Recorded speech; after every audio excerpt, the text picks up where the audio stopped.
Welcome everybody to another edition into the Invest Podcast. I'm your host, John Ross. Remember to like, share, and subscribe. And if you're looking for healthy, great tasting food and you're in the Sacramento area, Invest in Nutrition Meal Prep is Sacramento's brand new healthy meal prep option. Go ahead and DM me and follow me at All Things Invest with 3 T's. All Things Invest with 3 T's. Get you hooked up, get you looking right, get you feeling and looking good.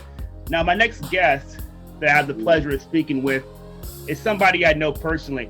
He has had a career as the former pro boxer. The man is a father and a husband. He boxed for many years and didn't really think about what life would be like when he was done with boxing. At one point in time, he started to think about it and he said, what am I going to do? Who am I without boxing? What does my life look like? But I tell you what, the man put together a plan. He figured it out. He's been investing in himself. The man is an awesome personal investor and a personal friend of mine. I want to welcome Guy Robb to the Invest Podcast. Guy, my brother, how you doing today, my man? I'm right, man. Man, brother. You my dude right here. My brother, man, I'm glad we finally was able to get it going. I see you rocking the Invest Podcast shirt, man. Let's show that off real quick for everybody. You got the gold one, man. Yeah. Oh, yeah. Yeah, so we actually had to back up our filming a little bit, as I know that you and your family actually had a bout with the coronavirus, man. How was that? Code Red, man. Him down. Yeah. It hit us. Yeah. And we was one by one, we all went down. And some worse than others, and thank God, not everybody, I lost an uncle and I had some co-people in the hospital, but my family made it. We bouncing back. My grandma, 74, 73 years old, she bouncing back. Like, I just pray for everybody. It's really crazy right now. It's starting to get real now. Like everybody's like, oh shit. It seems like when it started, when I really started hearing about it just viciously, maybe not the last February, but the February before that, I started hearing about it. But a lot of people were still thinking that this thing just wasn't real, thinking that it was fake. And then people started having family members getting sick, coworkers getting sick. I can't think of a person. I cannot name one person that I know that hasn't been affected or knows somebody that had the coronavirus. I know my wife went down with it. Her aunt went down with it. Many of our coworkers went down with it. And I thought and I was hoping for the best, but I was kind of expecting the worst with this. And it just seems like this thing's just going to stick around for a little bit. But hey, what can we do? Do the best we can. Yep. Enjoy life, man. Yep. Enjoy life and try to be responsible, wash your hands, Wear your mask. Yeah, man. Wear the mask, yeah. All that. Before we get started with you, my man, tell our viewers, to our listeners, where's Guy Robb from? Where did Guy Robb grow up? Sacramento, baby. I'm a 6, you know what I'm saying? Okay, Guy. Sacramento. Yeah. So, how was it growing up?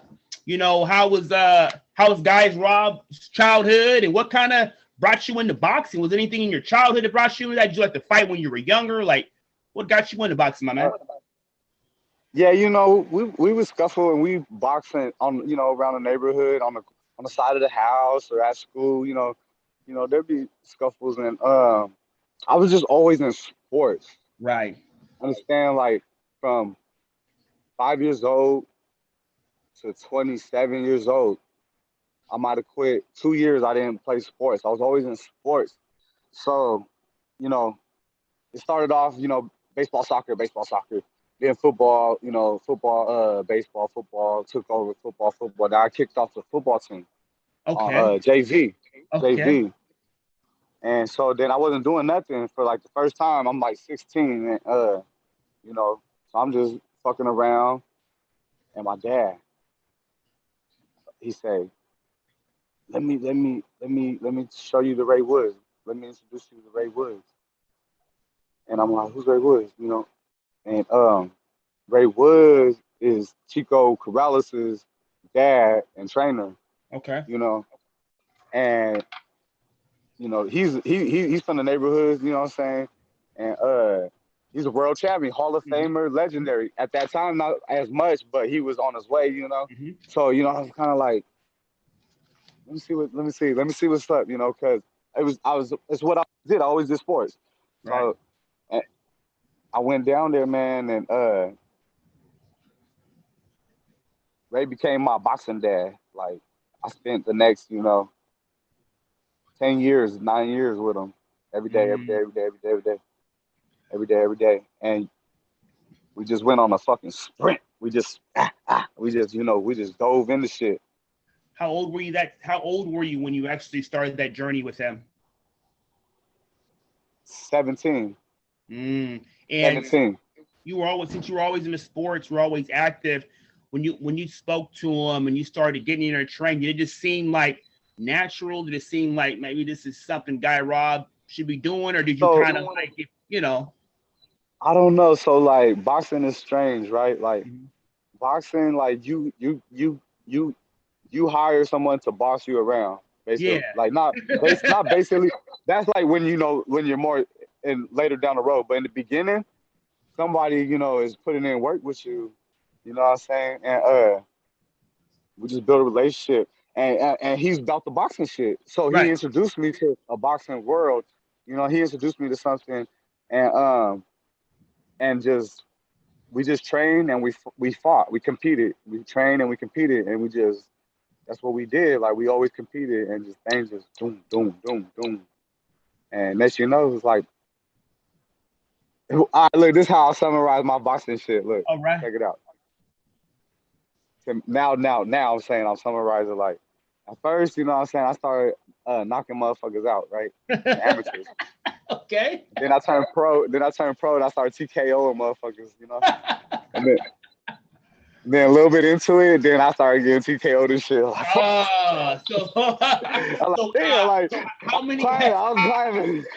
How many years you fight at amateur before you went up to the pro level? I fought maybe like 2.5 years. Okay. So yeah.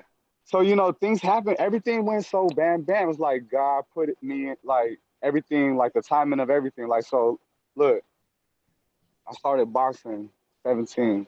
And it was hard. Like it was tough. Like I was like, fuck, like shit. To go back is not easy. Like all right, I'm going to the gym. Like it's like, fuck, I'm going to battle. You know what I'm saying? Yeah. I remember like sparring and like getting a black eye, right? Bam, one day. Go to spar the next day. Bam. Okay, look. Sergio Ramos. Okay, yeah, heard it. Left hook me. Go back the next day. Spar with Carlos Musquez. Damn. Overhand right. Overhand right.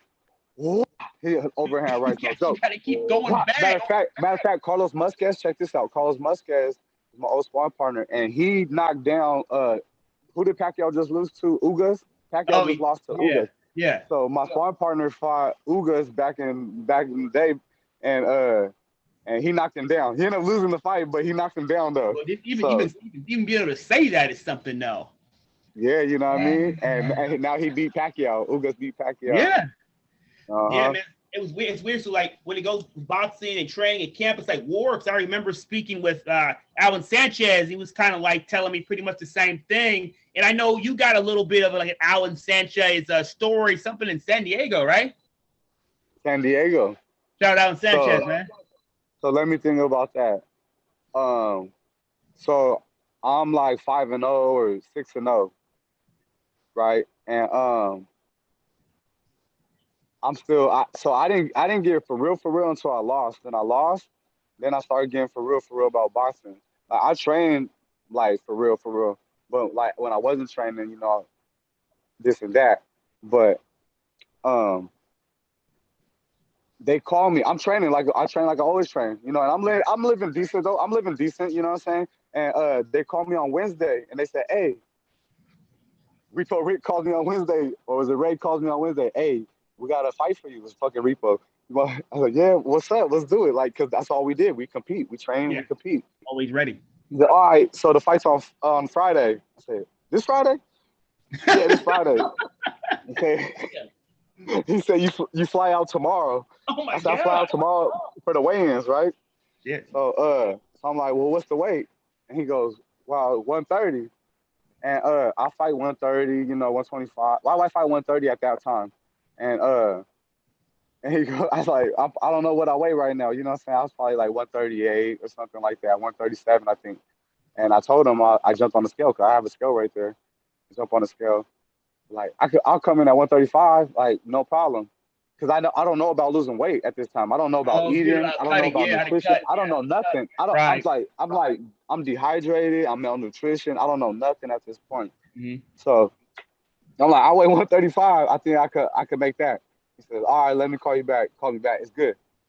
All right. So, man, we fly out Thursday.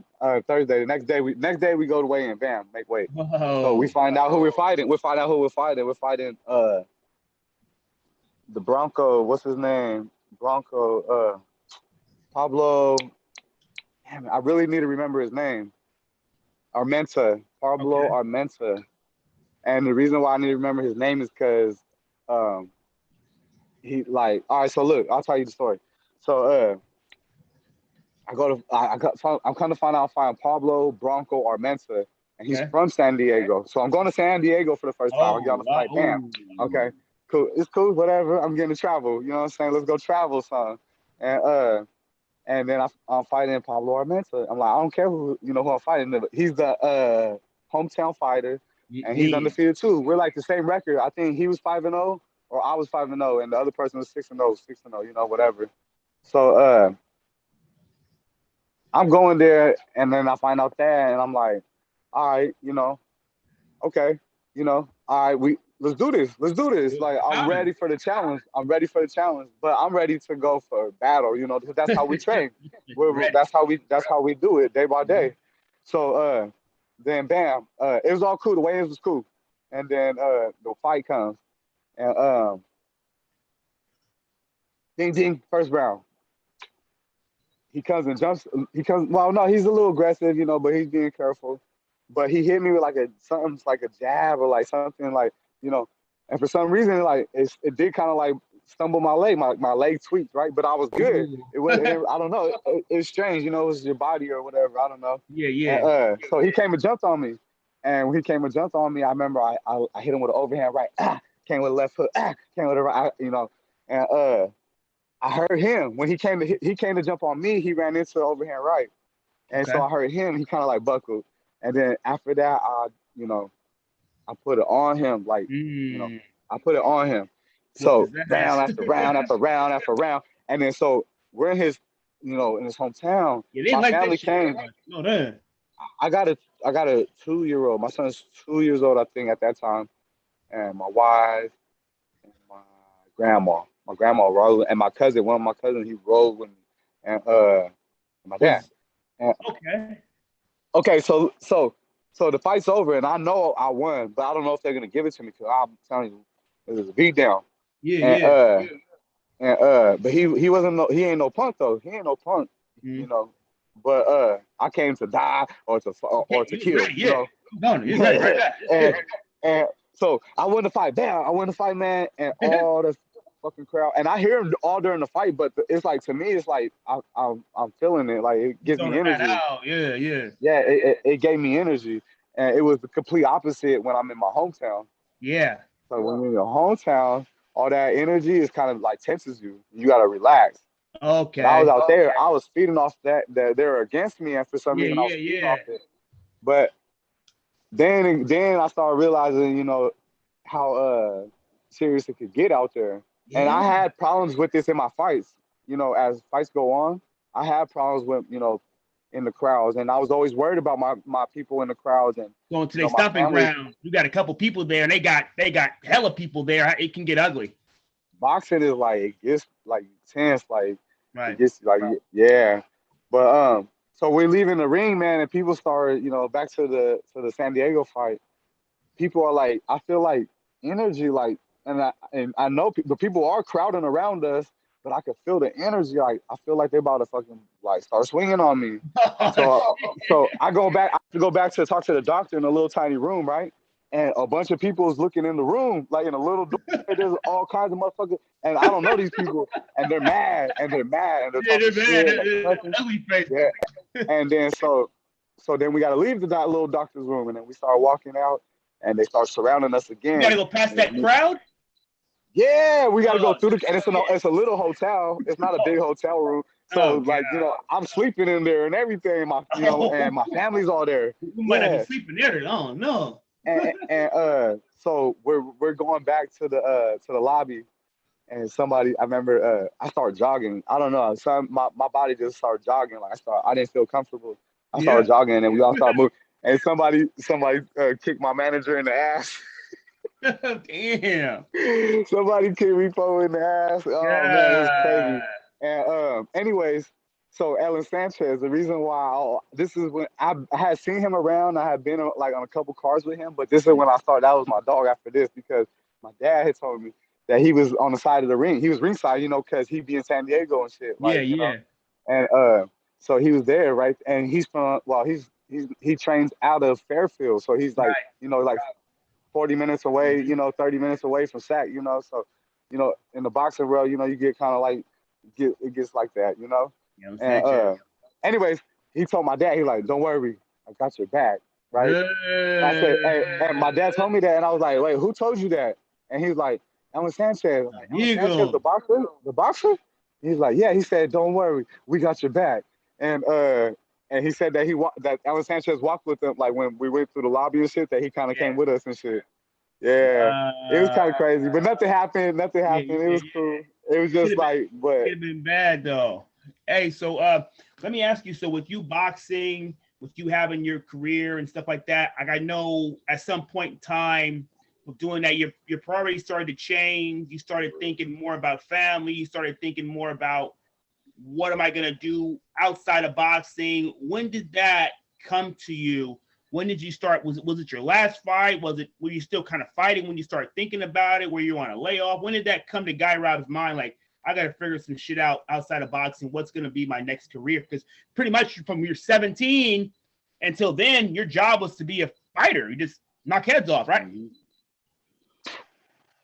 Yeah, I did start getting tired. I don't think I should have probably had a job or something at first, but I just trained, you know what I'm saying? I didn't fucking, and later on when I'm getting like bigger, like more and more fights, then I started like, trying to work and train people and shit. But yeah, what was the question? So what I was asking was, when did your priorities change? When did you like figure out like, hey, when did you start thinking about life outside of boxing? When you start thinking about that? I don't know. I remember like at a certain point, like the body starting to hurt, getting injuries, and I remember being in traffic, driving to the gym, and it's the evening and there's traffic, and you see people like pulling up to their house and the TV's on, and I was like, I wonder what it's like to work, like, you know what I'm saying? And then I started feeling like boxing was a job. Like I didn't feel like doing the training, like it wasn't like, I don't know.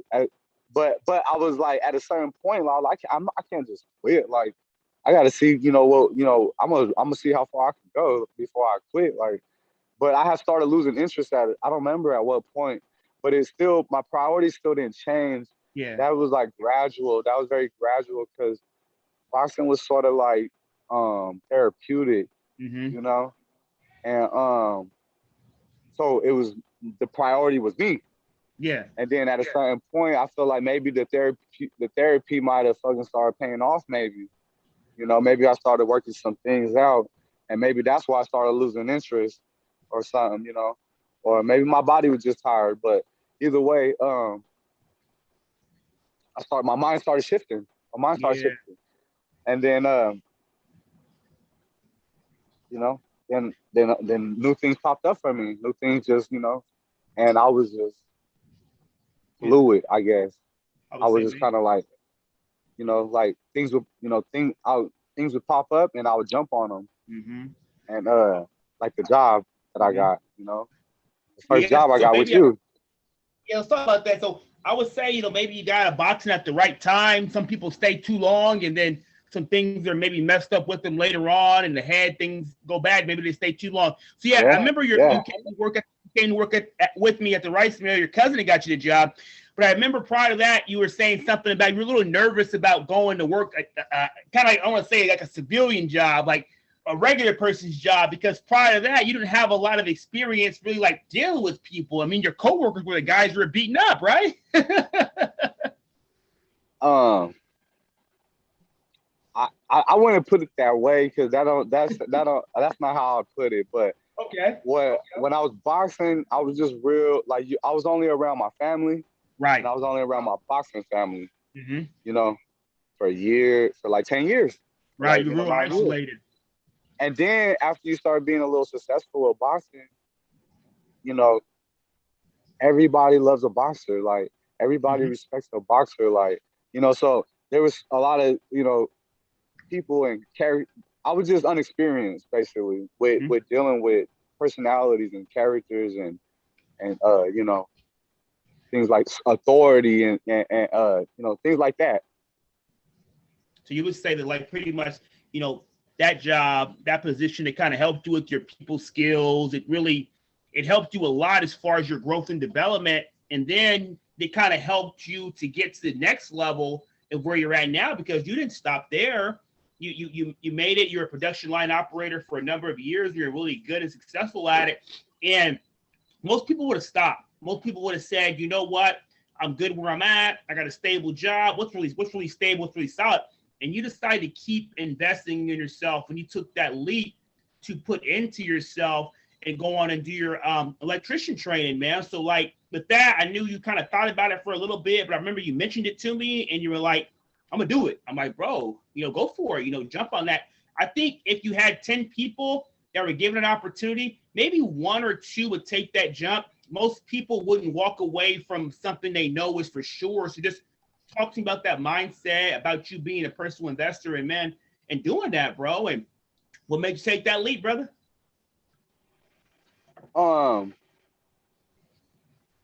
Well, Ray used to always tell me in boxing, chalk the position, chalk the position. That means, try to Yeah. get in better position to try to damage something, try to, but I don't know, my brain translated that into life as well. But, I've always been like ambitious, I've always been ambitious Right. and a hustler, always Mm-hmm. been like a go-getter, Love and it. but boxing showed me like about it taught me certain things that I didn't know, and such as like discipline Mm-hmm. and goals, and hard work Mm-hmm. ethic, Mm-hmm. you know, and in the long run, it ended up teaching me more than that, more important stuff like um family bond and you know stuff like that, self love. You know what Yeah. I'm saying? Big time. I got an episode about self-love. Yeah. Because see, boxing is like so physical. So physical. It's mental, and then you get so mentally involved. You get so mentally and committed. Mm-hmm. You get spiritual, Right. and then if you get all three of them, then you know what I'm saying.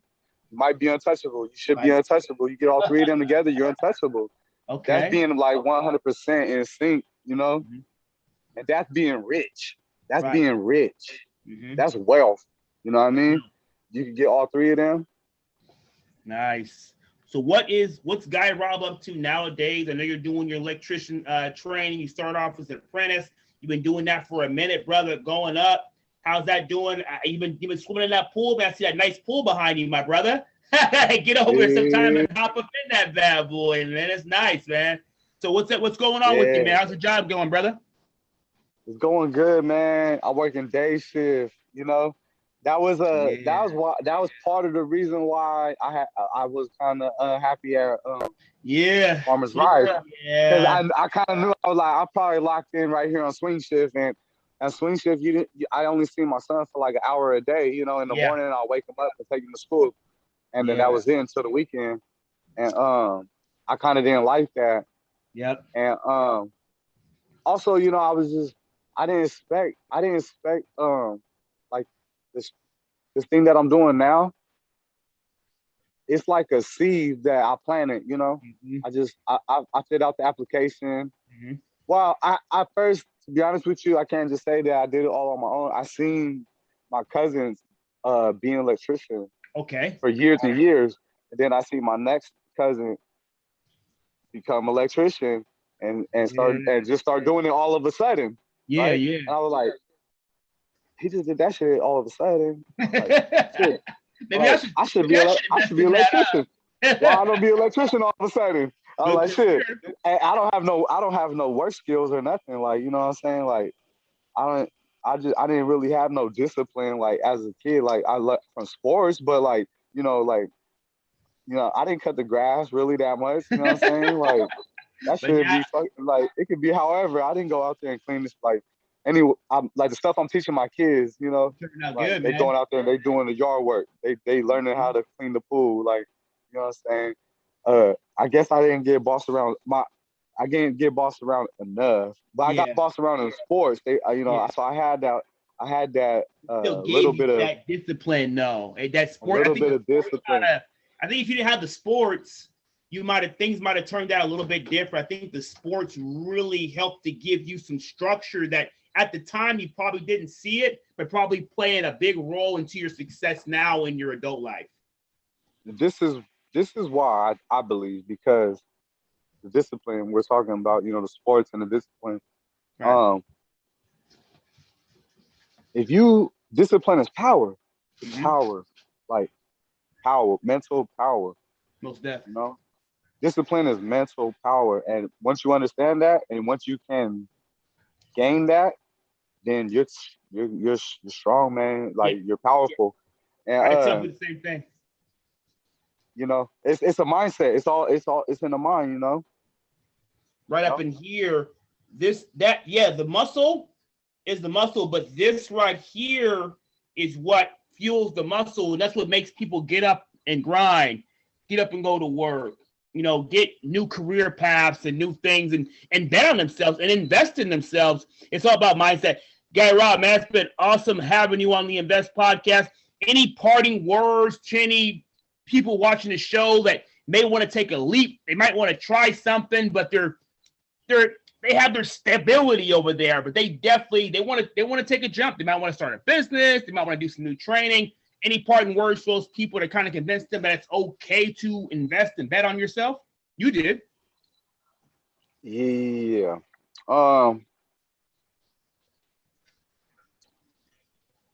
At least to line you up, because you gotta line yourself up. To line yourself up, I would say save.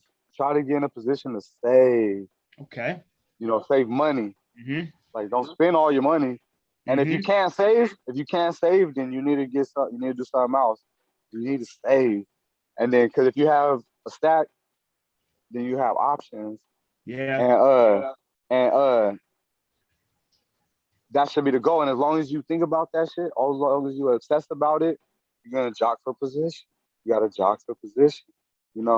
Guy Raw, former pro boxer, raw and real on the Invest Podcast. I love it, man. It's probably been the realest guest I had up on this tip right here. I loved it kicking it with you.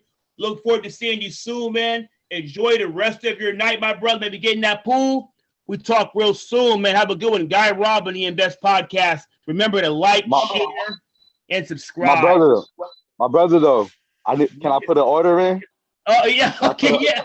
Right. I want some meal prep. I want a little something like, you got some breakfast, lunch, and dinners? Yeah, I got some breakfast, lunch, and dinners. Definitely. Real talk, my dude.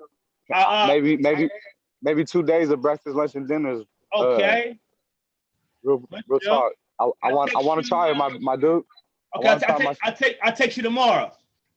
Yes, sir. All right, Pim. Have a good one, man. Thanks for having me, man. Thanks for having me. Yep. All right, man. Take care, guys. Talk to you tomorrow.